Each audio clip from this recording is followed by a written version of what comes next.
Allora siamo collegati qui dall'imponente teatro del Palacalafiore di Reggio Calabria, amici appassionati di futsal, in occasione della finalissima che la nostra squadra femminile giocherà tra circa un'ora. Siamo qui in compagnia del condottiero del team in questione, ovviamente mister Bruno Carlos, che ringraziamo per essere qui in nostra compagnia. Ovviamente mister, innanzitutto un complimento ovviamente debito a te e a tutte le tue ragazze per quel che avete fatto sin qui.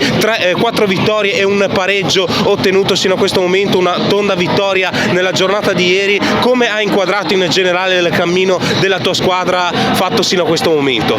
Innanzitutto buon pomeriggio. Sì, come hai detto bene, il cammino è abbastanza netto, è sempre in crescendo, e questo mi rassegnerà molto, soprattutto in virtù di affrontare in questo momento una finale. Però come ben sai, le partite che contano, si alza il livello, mi aspetto anche un livello più alto delle avversarie, e quindi noi, continuando con il percorso di crescita, andremo a cercare questa vittoria.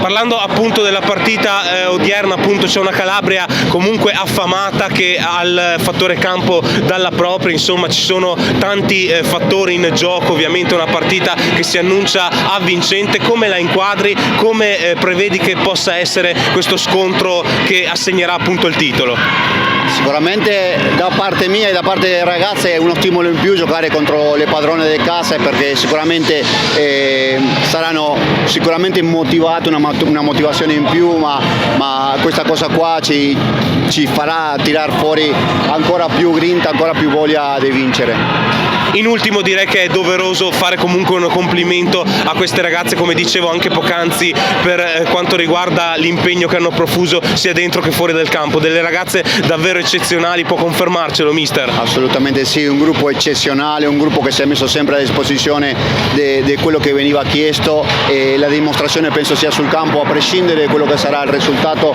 io sono extra contento e molto fiero delle ragazze.